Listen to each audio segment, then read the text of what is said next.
Welcome to Loved Ones Season 2, brought to you by Your Speak, bringing people together like never before. We will be releasing 3 shows every weekend, and this is our second set of releases called The Things We Do for Love. Our second show of The Things We Do for Love, Loved Ones Season 2 release, is Guilt by Association, starring Steve Mize and Jack Dumas, both in California.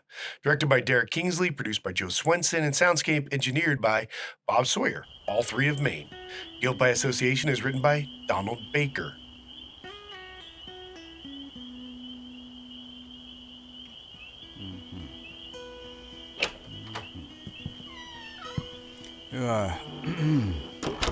Go ahead and sit down. As usual, I got root beer for you and real beer for me. But you're going on 16. One of these days, it'll be real beer for both of us. When your mother isn't looking, of course.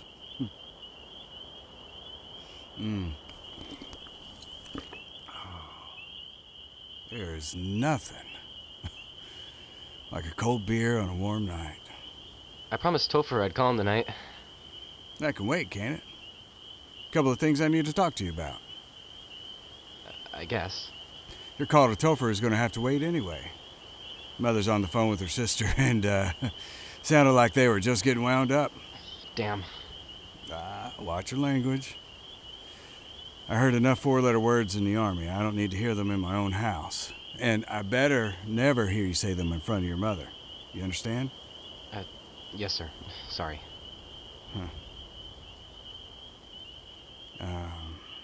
Sure you don't want to try my beer? You gave me sips before. Tastes like kerosene. You'll get used to it. And who knows, it might put some hair on your chest. I have hair on my chest. Really? 6, last time I counted. Oh, then take my beer. Today my son Jimmy is a man. What is this? Some kind of initiation? Passed down from father to son since time immemorial. Okay. If you insist, I'll try to drink it. On one condition. Which is? Could you and Mom stop calling me Jimmy? Wow. What, you prefer Jim Jr.? Jim's what everybody calls you. And Junior makes me still sound like a kid. I was thinking James. Well, that'll take some getting used to, but sure. We'll try. I will, anyway. James. Thanks. We have a deal?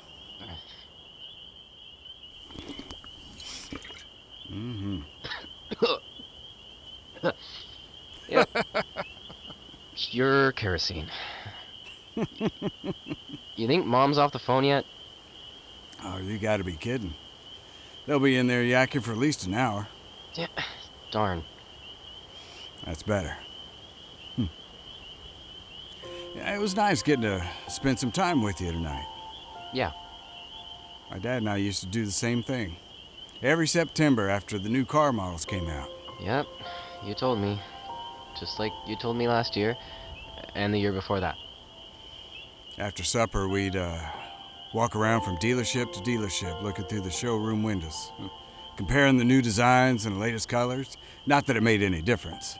Didn't matter what the new Packards or Hudsons or anything else looked like. If Dad was going to get a new car, it was always going to be a Ford. When I got our first car in 1940, I almost got a Chevy just to irritate him. Well, of course I didn't. The Depression wasn't quite over yet, but I managed to put enough money aside for a used 1937 Ford Deluxe. You remember it? I should. That was what Mom and I rode around in all through the war while you were off fighting Hitler. At least when she could get enough gas ration stamps. Thank God her father was a good enough shirt-tail mechanic to keep it going till the war was over and they started making cars again. Traded what was left of it for a brand new 1946 Ford Super Deluxe station wagon. All they need to do is say a car's deluxe, and you'll buy it. This is a great family car. And, Speaking of new cars, ones we saw tonight, which was your favorite? I don't know. Why? Well, you'll be 16 next month. Your mother and I talked about it, and we thought instead of getting us a new car this year, we might get a car for you. Are you kidding me? Now, you'll need to get a job after school to pay for the gas. At 22 cents a gallon. I can't afford to be paying for you to cruise up and down Main Street every Saturday night, but yeah, you're a good kid. And we think you can handle the responsibility, so which is your favorite? Well, I kind of liked that new Studebaker Commander. Studebaker? It's totally aerodynamic. It looks like something out of those old space movies. Buck Rogers in the 25th century. But it's so small. There's hardly any room, especially in the back seat. And, once you start dating, there'll be times a roomy back seat will come in real handy. You'll see. Dad, I ain't even thought about dating yet. Yeah? Well, if you were driving that snazzy red Ford Custom Deluxe convertible we saw in the showroom, there'd be a lot of girls wanting you to start thinking about dating. I doubt it. You'll see. Till then, you'll be wanting to haul your friends around. Yeah, that Custom Ford is just what you want. A car the guys will want to ride in and the girls will want to be seen riding in. And trust me, no girl wants to be seen in a Studebaker. You know I haven't got a bunch of friends to hang around with. Just Topher Wilson. Yeah. About Topher. What? Well, your mother and I think maybe you shouldn't be seeing him so much. He's my best friend. He's my only friend. We just think maybe he's not the best influence. Why? Look, I understand what it means to be close to another guy. I do. When you're in the Army in wartime and you're sharing a pup tent or a foxhole and every hour could be your last, it was easy for some guys to get real attached to each other. Like me and Joey. Joey Moretti from Jersey. The funniest guy you ever met. We were side by side 24 hours a day for almost 2 years, taking everything the Germans could throw at us, keeping each other alive. I'm not ashamed to say it. I love the guy. Like a brother. More, maybe. But there's a problem if people start to suspect two guys might be getting to be a little more than just buddies. You, understand what I'm saying? You think me and Topher are queer? Now, that's not a word we use in this house.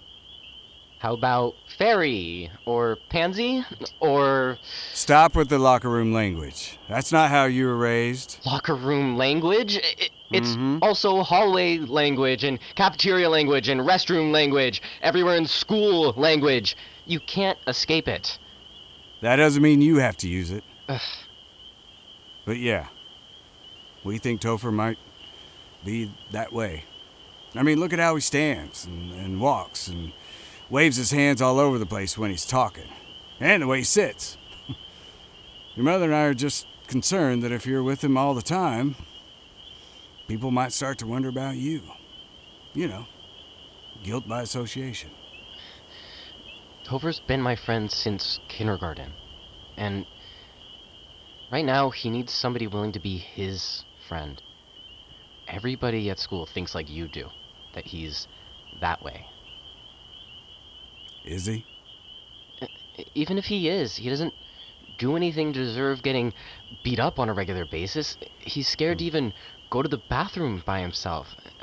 I can't be with him every minute. His parents ought to do something. Maybe at least talk to the principal or other kids' parents. None of the teachers give a... Darn. His dad just tells him to fight back. Stand up and be a man. That's probably the same thing I'd have told you. Every day it gets worse. Got attacked in the shower after phys ed last week. Coaches had to know what was going on, but nobody came to stop it. Topher won't talk about it, so I don't know for sure what happened. Except the next day, one of the guys says to me in the hall, "Man, your boyfriend sure got a nice tight ass, don't he?" That's what he called Topher, your boyfriend? See, that's what I'm warning you about. Guilt by Dad. association. Listen to me. Topher told me not to say anything to anybody, but... Jesus, Dad. Let's not take the Lord's name in vain. Sorry. But he's talking about killing himself just to get it over with.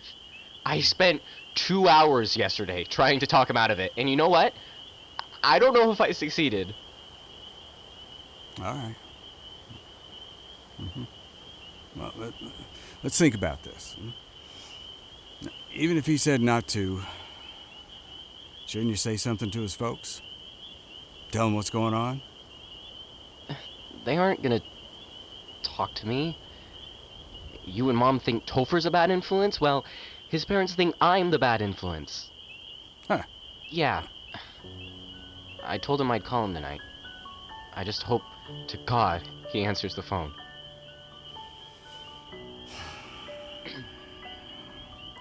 Might as well sit back down. Your mother's probably still got the phone tied up.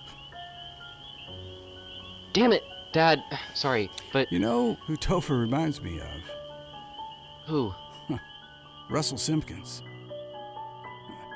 We called him Rusty because he had a bright red head of hair. He joined our unit late in the war. By that time, we needed manpower so bad they were taking almost anybody as long as they could hold a gun, which Rusty barely could. How we ever made it through boot camp, I'll never know. The guys gave him a real hard time. Name-calling, cruel pranks. Sounds familiar. They beat him up, too. Knocked out a couple of his teeth. The officers looked the other way, just like your teachers. One night when he was on guard duty outside the camp by himself, we heard a shot. I was the one that found him. If it wasn't for the red hair, I wouldn't have recognized him. Of all the horrible things I saw during that war, that's what I'll remember till my dying day. I'd never been able to talk about it. Not even with your mother. Then... why are you telling... The official story, the one that they told us folks back home, was... Rusty was killed by a German sniper. But the bullet in his head came from his own gun. Jesus!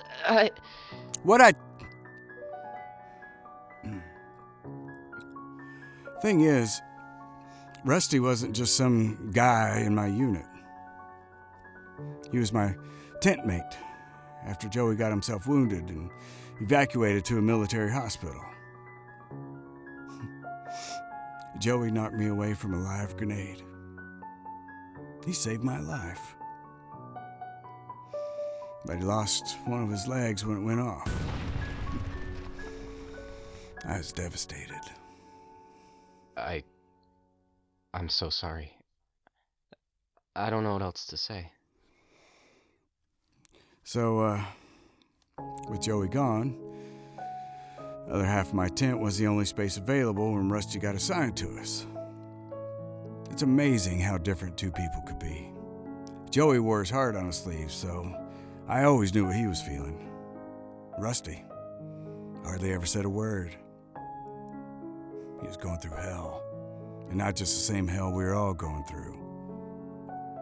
But he kept it all bottled up inside, except at night.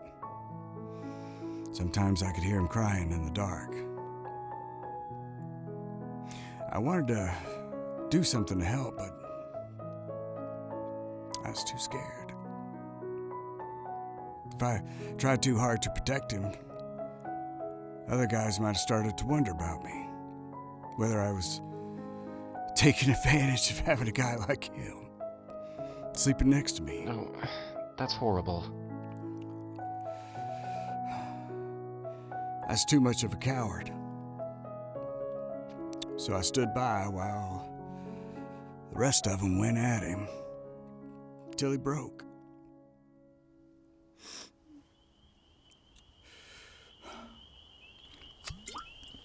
Come on, let's get in the car. No, I told you, I have to... A phone call isn't good enough. I'll drive you over to Topher's, and maybe I can run interference with his folks while you check on him. If you're planning to do away with yourself, I sure as hell want somebody to tell me. So one way or another, I'll make his parents listen to me while I try to warn them how close they are to losing their son. You'll do that for Topher? Jimmy.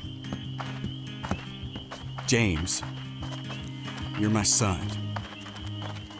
And Topher's your friend. But I'm doing it for Rusty, too. And this time, I'm not going to keep my mouth shut while another life gets wasted. Not again.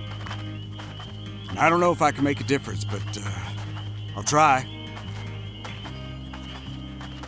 Dad, I love Topher. Like a brother. More, maybe. You mean Yeah. wow. God damn it. I never expected that. Not in a million years, Father. Father never imagines his own sons. Are you sure? I mean, maybe it's just some phase you're going through. Yeah. That happens to some guys, right?